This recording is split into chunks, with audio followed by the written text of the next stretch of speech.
Assalamualaikum warahmatullahi wabarakatuh. Nama saya Keisha Zalia Nazari Daud dari kelas 11 MIPA 2. Saya akan mempresentasikan drama monolog tema kehidupan dengan judul Pesanku.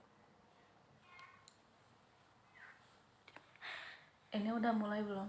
Ini udah. Oke. Hai, aku.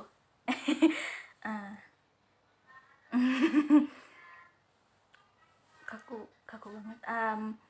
Mulai dari mana ya? Mungkin dari namaku Keisha. Panjangnya Keisha Zalia Nazari Daud. Yeay.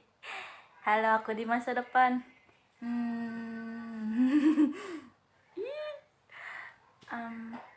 Aku bikin video ini buat kamu nanti. Siapa tahu nanti kamu tonton kan gitu. Anggap aja kapsul waktu digital. Bosen nih. Mulai dari mana ya? Banyak sih.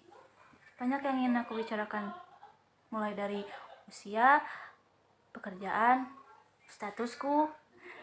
Banyak, pokoknya banyak. Mungkin mulai dari usia dulu. Usiaku sekarang 16 tahun. Aku lahir tanggal 5 April 2004. Hari ini tuh tanggal 1 April 2021. Jadi bentar lagi aku ulang tahun. Yeay. Apalagi ya? Mulai dari kepribadianku. Aku itu orangnya aneh banget. Kayak aku suka kerupuk mentah, aku suka beras, aku suka daun pisang. Nggak tahu kenapa.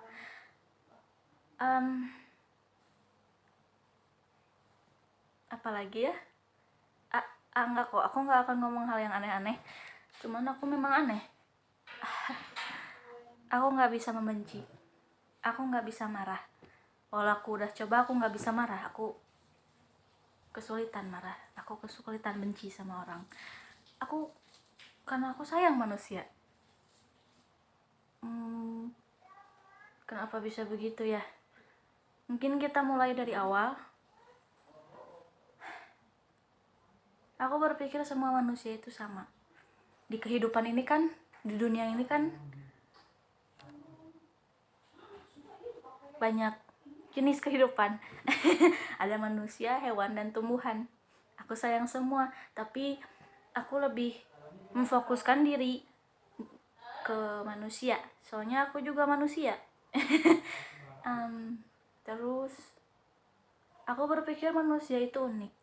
Semuanya punya pikiran dan tujuan masing-masing. Kalau misalkan aku ngomongnya kayak gitu, mungkin kamu mikirnya, berarti manusia itu semuanya beda-beda. Nyatanya aku salah. Semua manusia itu sama aja. Mereka punya tujuan dan keinginan yang sama. Yang beda itu cuman pola pikirnya. Misalkan gini, kita ambil contoh aku hidup dengan sejujur mungkin. Walaupun berbohong untuk sebuah kebaikan, aku nggak pernah mau berbohong.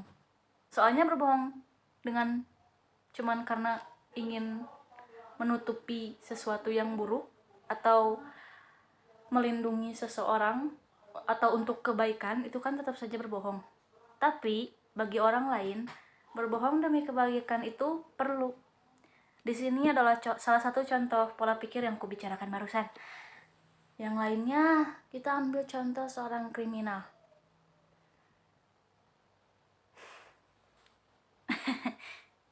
Manusia itu biasa menghukum kalau ada yang salah, ya. Padahal kan seharusnya nggak kayak gitu. Menurutku seharusnya nggak kayak gitu. Nggak langsung ada yang salah dia harus dihukum. Nggak kayak gitu kan. Seharusnya kalau memang salah, itu kita harus tahu dulu pola pikirnya seperti apa. Ambil contoh seseorang yang dermawan, tiba-tiba ketahuan dia mencuri makanan dari sebuah kios makanan. Terus semua orang langsung berpikir dia orang yang buruk. Kebaikannya langsung sirna gitu aja. seperti dia tidak pernah melakukan kebaikan, seperti mereka nggak ingat kalau dia itu baik. Padahal sebetulnya di situ seharusnya kita lihat kenapa dia melakukan itu. Apa karena tekanan kah, atau karena pemasukan yang sedang buruk, atau karena turunnya ekonomi negara? Siapa yang tahu? Kalau misalkan memang benar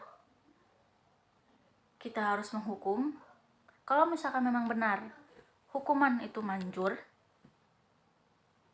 kenapa banyak orang di luar sana yang masih melakukan kriminalitas yang sama? Kayak ada yang mencuri, terus hukumannya misalkan di penjara atau apalah itu, atau sanksi, tapi di luar sana masih banyak kan pencuri yang lain, padahal mereka tahu sanksinya, padahal mereka tahu hukumannya, tapi mereka nggak peduli kan. Berarti hukuman itu nggak manjur kan? Hukuman itu menurutku seharusnya bukan dihukum sih, seharusnya pola pikirnya yang diubah. Pola pikir mereka salah, seharusnya kita luruskan, gitu aja sih. Jadi misalkan kenapa mereka melakukan tindak kriminal? Apa mungkin karena mereka punya masa lalu yang buruk kah? Atau kurang perhatian dari orang tua? Atau lingkungan pertemanannya buruk? Atau lingkungan sekitarnya saja yang tidak memadai? Dari situ seharusnya kalau dia ketahuan melakukan sesuatu yang buruk atau melakukan tindakan kriminal, seharusnya kita memperbaiki pola pikirnya dulu. Kata kasarnya merehabilitasi. Tapi aku nggak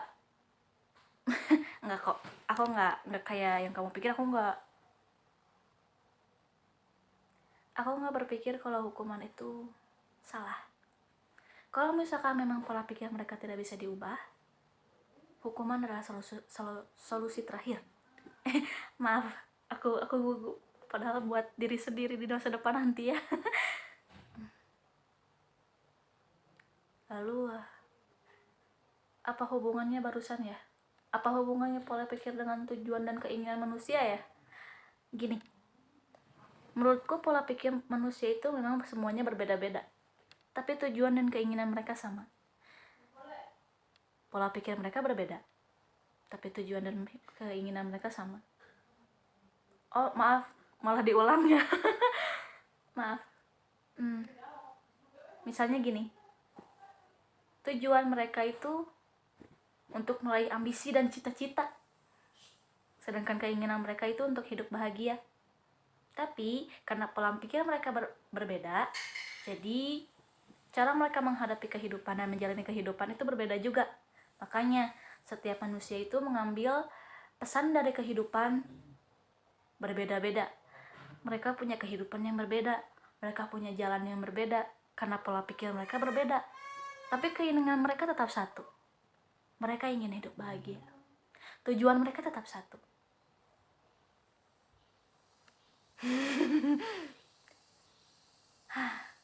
Terus kenapa bisa gitu ya? Bisa beda-beda kayak gitu. Bisa ada hukuman dan mereka nggak berpikir harus memperbaiki pola pikir setiap manusia yang melakukan hal salah. Menurutku karena manusia itu hidup dengan satu pandangan yang sempit. Mereka hidup sebelah mata.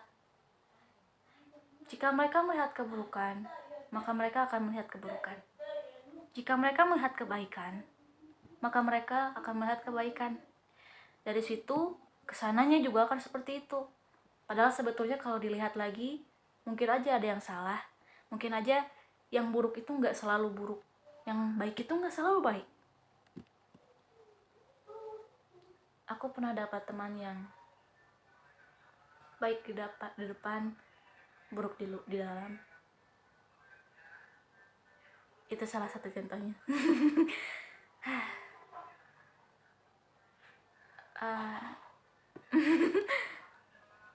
Kepanjangan ya.